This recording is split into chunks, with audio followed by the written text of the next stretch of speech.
Hello and welcome to the second interview from the Blockchain Live team. I'm joined by Rhian Lewis, co-founder of London Women in Bitcoin and indeed advisor for Blockchain Live. Welcome, Rhian. Thank you. So we're here just to have a quick interview, find a bit more about you, find a bit more about your group, and indeed gather your opinions on blockchain to advise our audience and indeed those who are reading our blog. So yeah, it'd be really interesting to find out your background. You're a test automation developer. How does you kind of move from that to blockchain? Well, about 5 years ago, I started trading cryptocurrencies. I'd always been interested in Bitcoin after reading about it in about 2011. Got my toes wet, so to speak, in 2013 when I started trading cryptocurrencies. And as you say, I'm a developer, so I wrote a script to track my own cryptocurrency investments. That turned into a portfolio tracker, Count My Crypto, which I launched with a friend in 2014. And then after that, I just became obsessed with all things crypto, Bitcoin, blockchain, became very active in the community, and at the time, things have changed significantly now, but I would frequently be the only woman at meetups that I went to. I thought that was a bit of a shame. When I went to Berlin, a friend of mine was running a group for women in Bitcoin in Berlin. I enjoyed going to those meetups so much that when I came back to London, my friend Magda and I decided to launch the London equivalent, London Women in Bitcoin. Fantastic. And how can people find out a bit more about that group and those kind of activities? We're on meetup.com. Or also, if people follow me on Twitter or Medium, Rhian _is, I tend to announce meetups and so on there, and people can always reach out to me there and ask about the events and so on. But we've grown hugely over the last 4 years or so. We've gone from a group of 4 or 5 of us, sometimes 2 or 3 of us, sitting around a table in a bar, to where we are now, which is hosting talks and events at Skills Matter in London, where we sometimes have 50 plus people and some pretty awesome speakers. Excellent. And so this is one community of many communities that exist in London, and London has a fantastic developer community and indeed a very large and growing blockchain community. In your opinion, from someone who's a community leader, why is it important that people come together and meet outside of work hours to explore blockchain and Bitcoin? I think because this technology is just so interesting and it has the potential to change just about everything about the way we transact and act in our lives in the future. It's something that people find themselves being drawn into and not really thinking of necessarily as a work thing. So it's just really interesting to go and find out more about it. But more importantly, while there are large companies doing quite interesting things in the field, a lot of the innovation is coming from individuals, smaller companies, startups and enthusiasts.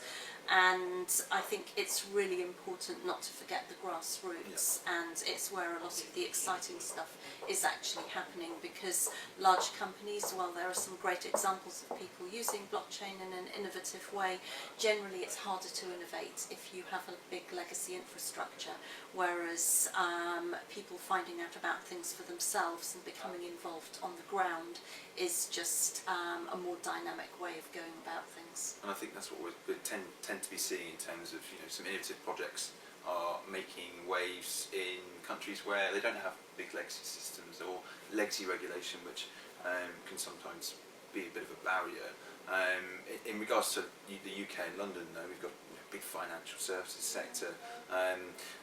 Where do you see perhaps London being, I know this is something we've spoken about previously, but where do you see London being a useful city, or at least a unique place for the blockchain community?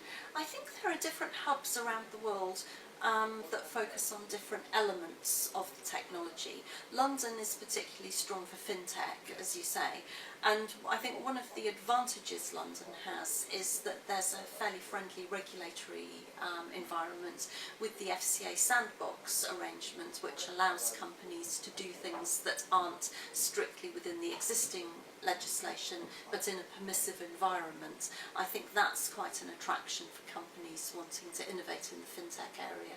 And you mentioned that the other hubs. You spend a lot of your time in Berlin, which is another fantastic hub of innovation, certainly, and a lot of startups and communities based around cryptocurrencies and blockchain. How does that differ, and how does the Berlin environment differ? I think because Berlin is not Germany's financial centre, there's a lot less in the way of big financial companies there, but there's a massively strong, passionate grassroots movement there based around cryptocurrency.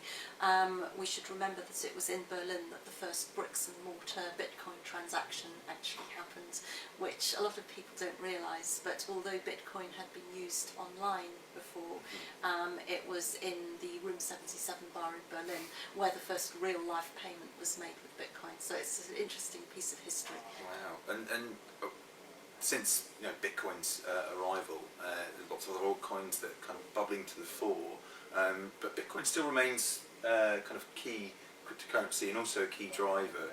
And you see a lot of big institutions now trading Bitcoin, large institutions, large banking institutions, investing quite a lot of grey matter and money into exploring Bitcoin specifically, but also other altcoins. What do you think Bitcoin's role is in the few coming years, certainly with these new altcoins that are, as I say, competing?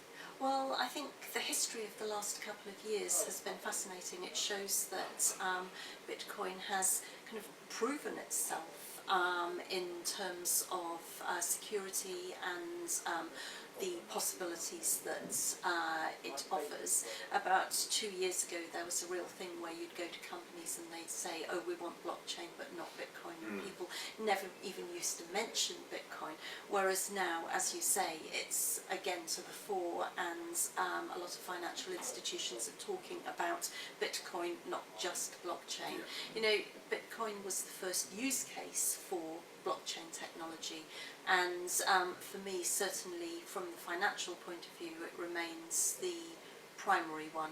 People might come along with interesting uses of the technology for smart contracts and so on, but from a financial point of view, Bitcoin remains primary, really interesting focus. And as you say, there was originally, as you say, 2 years ago, people who wanted to invest purely in blockchain and certainly wanted to ignore Bitcoin, and that's coming together now.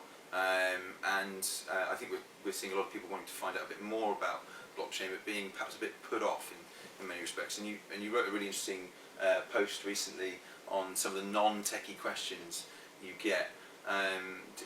It'd be interesting to learn from you why you think blockchain has this combined mystery, but also a sense of captivity that people are so interested in, but still don't quite understand it. People don't really understand the money side of it, because I think people don't really understand what money is. And that probably is one of the key questions I get. Someone at my meetup group recently said, can you exchange it for real money? And I was like, well, hold on for a minute, let's go back to basics. Let's think about what money is, what makes a pound more like money than Bitcoin is, because I could go on for hours about different things that people have used as money over the ages, but I think that's the primary confusion, and the idea that you can transact without some centralised authority. People find this idea endlessly fascinating. They don't really see why it works, but then once you explain things to them, then they find it hard to see why it wouldn't work. And I've been quite, Neha, who I run the meetup group with now since Magda had to take a step back, we've been quite adamant that we are not going to rename our group to anything blockchain related. We remain a Bitcoin focused group, even though we have talks about general blockchain technology, but I like the fact that our group's called London Women in Bitcoin, because it kind of gives a sense of where we came from and what we still think is important. And I think the future for Bitcoin is still, very bright. And just finally as well, whilst we're on the subject of this combination, I suppose, of economics and technology, do you feel like modern Bitcoin developers are becoming more, or modern developers are becoming more economically focused in terms of thinking about economic theories, and indeed are economists becoming more technically focused? Is this a kind of combination of interest? It's fascinating. I don't know about economists becoming more technically focused. I actually have a BSc in economics myself, and from the economists I meet, I wouldn't say they're particularly technologically focused more than they used to be. But certainly if you talk to computer science students these days, I was talking to some at Imperial the other week, they're all very, very aware of financial systems in a way that I'm sure computer science students weren't 20, 30 years ago. I think the whole cryptocurrency thing has focused people more into thinking about this sort of thing. I think this intersection, as you say, of technology and economics is really fascinating.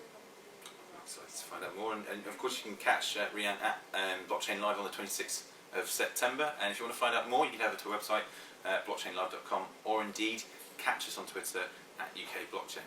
Thank you, Rhian.